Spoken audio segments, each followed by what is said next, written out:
Сюда приехали, мы хотим получить начальника Генштаба и Шойгу. Пока их не будет, мы находимся здесь, блокируем город Ростов и идем в Москву.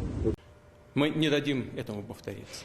Защитим и наш народ, и нашу государственность от любых угроз, в том числе от внутреннего предательства.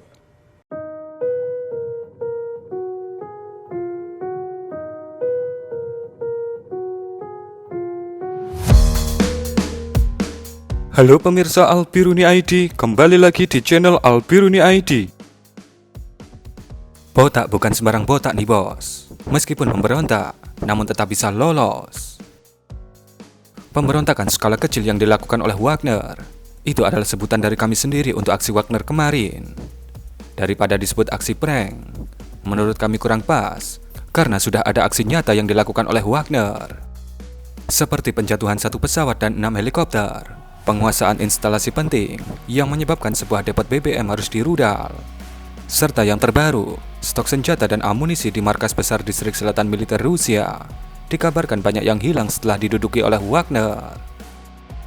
Dalam video kami mengenai akhir dari petualangan Prigozhin menuju ke Moskow yang berakhir damai, ada satu komentar dari subscriber kami yang bertanya, kok bisa Yamin Prigozhin kebal hukum, padahal dia cuma punya 25 ribuan pasukan ex-napi, tapi seakan punya kekuatan setengah federasi Rusia, dan bisa duduk dengan 2 presiden, membahas perjanjian yang menguntungkan Wagner dengan 2 negara kuat bekas Soviet, yakni Rusia dan Belarus. Wah iya ya, kok bisa dia kebal hukum? Pada video kali ini, kita akan mengetahui sedikit alasan itu, kenapa sosok Prigozhin ini bisa menjadi sangat fenomenal. Rusia menegaskan tak akan menghukum bos Wagner, Yevgeny Prigozhin, dan juga pasukannya, meski telah melancarkan pemberontakan skala kecil dan menduduki markas militer Rusia di Rostov pada Sabtu 24 Juni kemarin. Alih-alih menghukum, juru bicara Kremlin, Dmitry Peskov, mengatakan Prigozhin akan dikirim ke Belarus setelah sepakat bernegosiasi dengan Moskow. Prigozhin juga mendapatkan jaminan keamanan dari Presiden Vladimir Putin untuk meninggalkan Rusia. Jaminan itu merupakan bagian dari kesepakatan untuk menghentikan pasukan Wagner yang ingin melakukan serbuan menuju Moskow. Pertanyaannya, mengapa Prigozhin tidak pernah dihukum, meski sudah melakukan pemberontakan kecil dan juga mengganggu stabilitas internal Rusia? Menurut sejumlah analis, salah satu alasannya adalah karena faktor kedekatan Prigozhin dan Putin. Faktor kedekatan dan saling hutang budi inilah yang seakan membuat undang-undang Rusia tidak berlaku untuk Prigozhin. Prigozhin memiliki hubungan yang dekat dengan Putin sejak lama. Keduanya lahir di Leningrad, atau yang sekarang bernama Saint Petersburg. Selama tahun-tahun terakhir Uni Soviet, Prigozhin sempat menjalani hukuman penjara selama 10 tahun. Ketika bebas, ia mendirikan kedai hotdog dan restoran mewah yang menarik minat Putin. Dalam masa jabatan pertamanya, Putin pernah mengajak mantan Presiden Prancis, Jacques Chirac, untuk makan di restoran Prigozhin. Vladimir Putin melihat bagaimana saya membangun bisnis dari kios. Dia melihat bahwa saya tidak keberatan melayani tamu terhormat karena mereka adalah tamu saya, kata Prigozhin dalam sebuah wawancara yang diterbitkan pada tahun 2011. Selain itu, Wagner dianggap telah banyak membantu Putin. Dikutip dari Reuters, Prigozhin mengakui pada September 2022 yang lalu bahwa dia telah mendirikan kelompok militer swasta Wagner pada 2014. Tahun ketika Rusia mencaplok Crimea dari Ukraina. Grup Wagner telah bertempur di Libya, Suria, Republik Afrika Tengah, dan Mali. Kelompok Wagner juga memberikan dukungan kepada kelompok bersenjata yang didukung oleh Rusia yang merebut sebagian wilayah Donbas Timur Ukraina pada 2014.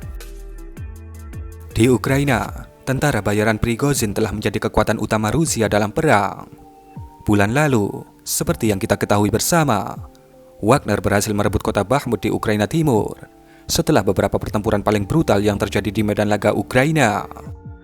Bahkan, Daily Mail mengatakan, saking brutalnya pertempuran di Bakhmut, setiap jarak 48 cm akan ditemukan satu mayat dari kelompok yang bertempur.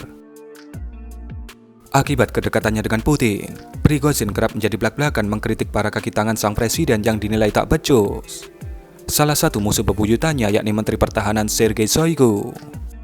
Sejak invasi Rusia ke Ukraina, Prigozhin tak segan mengkritik dan membeberkan kelemahan serta keburukan pasukan Putin di medan perang. Ini dikarenakan kepemimpinan Shoigu yang dianggap salah strategi. Walaupun di sisi Shoigu menganggap bahwa Wagner terlalu banyak mau dan terlalu jauh mengatur militer Federasi Rusia. Seakan mereka lupa bahwa mereka hanyalah ex-napi yang bertempur demi uang. Berbeda dengan para perwira tinggi Rusia yang bekerja keras demi negara, mulai dari mekanisme perekrutan, doktrin, pelatihan, riset senjata, dan lain-lain. Dualisme Shoigu dan Prigozhin inilah yang akhirnya memuncak pada aksi konvoi menuju Moskow pada Sabtu kemarin. Mana yang benar, Min? Ya tentu saja kita tidak tahu. Anda bisa menentukan sendiri, pro Abah Yeyen atau pro Abah Shoigu. Akibat sikap belak-belakannya, Prigozhin berhasil meraup banyak dukungan di kalangan garis keras pro perang Rusia dalam beberapa bulan terakhir. Kritikan terhadap kepemimpinan militer Rusia juga membuatnya mendapat pujian atas kejujurannya itu.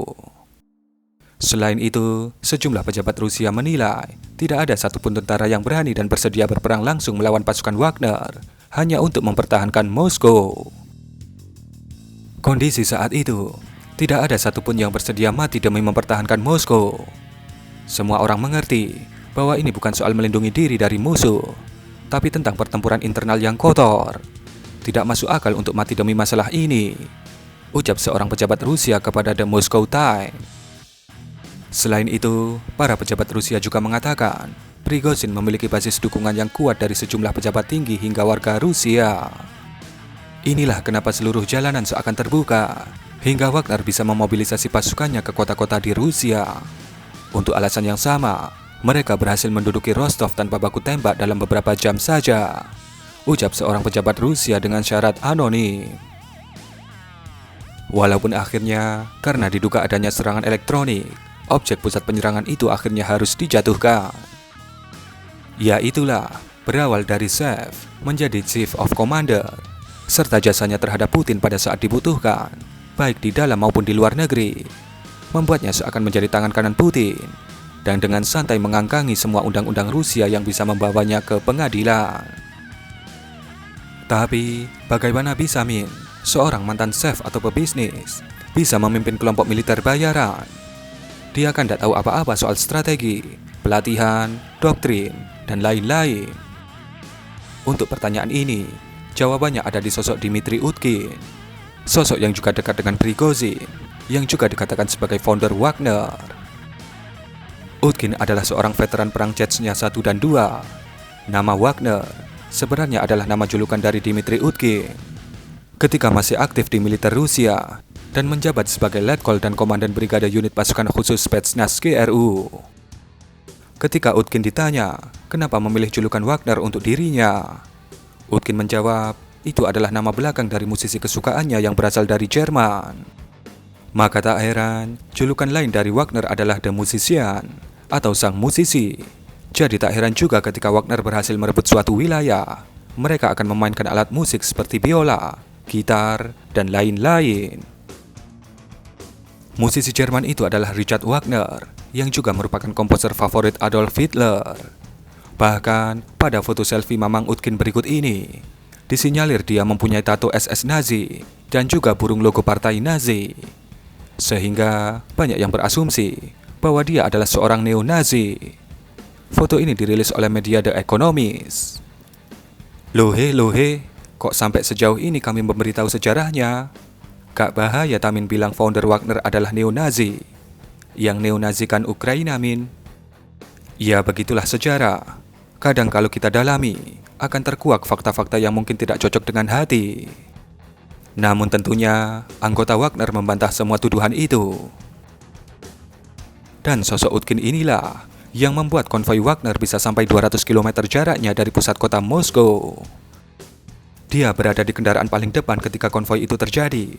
Hal ini sudah dikonfirmasi dan diberitakan channel-channel Telegram pro-Rusia.